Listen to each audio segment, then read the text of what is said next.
लगेगी आग तो आएंगे कई मकान जद में, यहाँ सिर्फ हमारा ही मकान थोड़ी है। मरहूम राहत इंदौरी का ये शेर अलीगढ़ की पत्रकारिता पर बिल्कुल सटीक बैठ रहा है। तस्वीरों में पुलिस पत्रकार बंधुओं को जबरन पुलिस की गाड़ी में डालने की कोशिश कर रही है।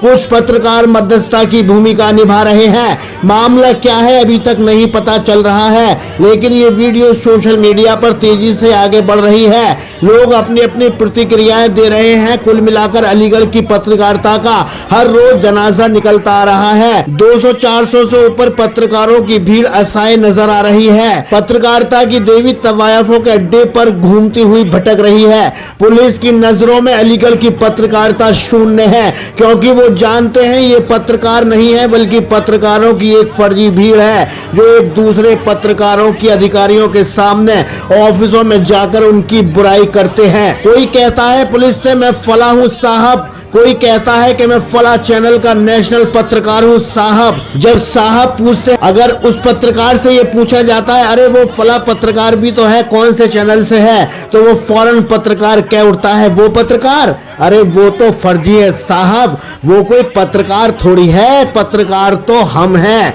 वो तो बिल्कुल फर्जी है। जब ये बात पुलिस अधिकारियों के कानों में जाती है तो एक मदमस्त मुस्कान उनके होठों पे आ जाती है और उन्हें ऐसा लगता है जो ये आपस में उलझ रहे हैं तो ये क्या अपना भला कर पाएंगे। तब पुलिस को पत्रकारों को जनाजा निकालना और आसान हो जाता है। ऐसी वीडियो इसका प्रमाण है।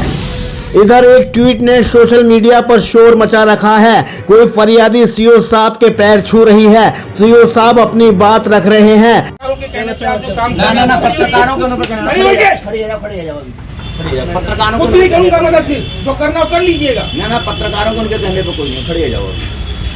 फिर उसी फरियादी महिला का एक और वीडियो वायरल होता है। हमने मुझे पूरा विश्वास दिलाया मेरा काम करवाने को, और पत्रकार ने मेरे माँ इशारा करो, मैंने पांच हुए गुंडा भी, जिसमें वो कहती नजर आ रही है, मुझसे पत्रकार ने कहा था सीओ साहब के पैर पकड़ लेना। पैर पकड़े जाते हैं और वीडियो बनकर सोशल मीडिया पर रिलीज हो जाती है। अब ये पत्रकार महोदय कौन है इसकी जानकारी फरियादी महिलाओं को पूरी होगी। सीओ पर इस वीडियो के दम पर पत्रकार क्या करना चाहता था? क्या फरियादी और पत्रकार महोदय के बीच में कोई बड़ी डील थी? इसे अगली खबर में जरूर बताएंगे आखिर ऐसा क्यों हुआ था। फिलहाल लोगों का मानना है फरियादी से पैर छूते वीडियो से पत्रकार सीओ साहब पर निशाना साधना चाहते थे।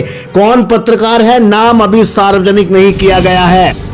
अब आइए तीसरी वायरल वीडियो की ओर। तीसरी वीडियो में पत्रकार की ओर डीएम ऑफिस में कर्मचारी एलईडी पर क्राइम पेट्रोल देख रहा है। पत्रकार का सवाल है क्या सरकारी ऑफिस में ऐसी कोई सीरियल देखा जा सकता है? इसी बात को लेकर दोनों में नोक-झोंक होती है। नहीं, क्या कह रहे हो? डीएम साहब को भेज देना, कुछ नहीं कर पाएंगे वो।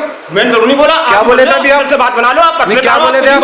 क्या बोले थे अभी आप? पत्रकार हो, कुछ भी बात बना। इन्होंने भाई साहब आप ये बताइए, इन्होंने बोला नहीं बोला कि डीएम को भेज दो? आप बताइए, आप सच बताइए, इन्होंने बोला नहीं बोला कि डीएम साहब को भेज दो, किसी भेज दो, क्या कर लेंगे वो? क्या कहा इन्होंने? नहीं, क्या कहा इन्होंने? आप बताइए, आप बताओ इन्होंने क्या कहा? किस चीज को क्यों? आप ये बताइए इन्होंने क्या कहा है? किस चीज को क्यों? ये सरकारी ऑफिस है कि प्राइवेट ऑफिस है आपका, ये बताइए पहले तो। प्राइवेट सरकारी डिपार्टमेंट अलग से लगाए हुए हैं। अलग से लगाए हुए ना, सरकारी ऑफिस है ना, ये कलेक्ट्रेट में ही है ना ऑफिस, बिल्कुल कलेक्टेड है ना। तो ये कह रहे हैं कि डीएम साहब को भेज देना, मेरा वीडियो क्या कर लेंगे वो? क्या कोई बताएगा किसी सरकारी ऑफिस में कोई सीरियल देखना कानूनी अपराध है? अगर है तो कानून की कॉपी सेंड कर देना। नोक झोंक हो रही है। क्या ये फालतू का इशू नहीं है? क्या पत्रकारों को कोई और समस्या नजर नहीं आ रही है? हमारे हिसाब से ये कोई इशू नहीं है, मगर बहस जो हो रही है बिल्कुल तर्कहीन है। वो जमाने लग गए जब एक झोला डालकर पत्रकार किसी ऑफिस में घुस जाता था तो भ्रष्टाचारी अफसर के चेहरे पर पसीना आ जाता था। अब पुलिस का एक कांस्टेबल ही पत्रकारों को धकिया कर गाड़ी में डालने का दम रखता है। बनाओ संगठन और प्रोग्राम करो, डालो एक दूसरे के गले में गीदड़ के पट्टे। कुछ नहीं हो सकता तुम्हारा, क्योंकि तुम्हारे अंदर ये बहस शुरू हो चुकी है कि मैं उससे बेहतर पत्रकार हूं और मेरी अधिकारियों से बड़ी पैंठ है। लेकिन वो ये भूल जाते हैं पुलिस पुलिस होती है। सभी पत्रकार बन बैठे हैं, सब्जी वाला पत्रकार, परचून वाला पत्रकार, मीट बेचने वाला पत्रकार। कोई पुलिस अधिकारी पूछ लेता है बताओ पत्रकारिता का अर्थ क्या है, तो तो पैंट गीली हो जाती है। फिर वो अधिकारी उन पत्रकारों को भी उसी में गिन लेते हैं जो बाखूबी पत्रकारिता का ज्ञान जानते हैं, जिनके पास डिग्री होती है, फिर भी वो उसी पत्रकारों की श्रेणी में गिना जाता है। चिराग सभी के बुझेंगे मुर्शद, हवा किसी की नहीं होती। पत्रकारों, अगर आपको कुछ सीख लेनी है तो पुलिस महकमे से लीजिए। मुसीबत आने पर कैसे कांस्टेबल को भी बचाने डीआईजी जैसे अधिकारी भी लग जाते हैं। तो अभी तो ढकियाए जा रहे हो, अभी सरेआम सड़कों पर पिटोगे। बचाने वाला कोई नहीं होगा। मूल मुद्दों से भटककर न जाने क्या क्या फालतू काम पर उतर आए हैं। अपनी पत्रकारिता की सियाही से जिन पत्रकारों ने सरकारें तक हिला दी हैं, आज इन पुंछल्ले पत्रकारों के कर्तव्य देखकर उनकी रूहें भी तकलीफ में हो जाती हैं। जय हिंद, जय भारत। अलीगढ़ से चीफ एडिटर शाहिद रजा की रिपोर्ट, इंडिया सर्च न्यूज के लिए।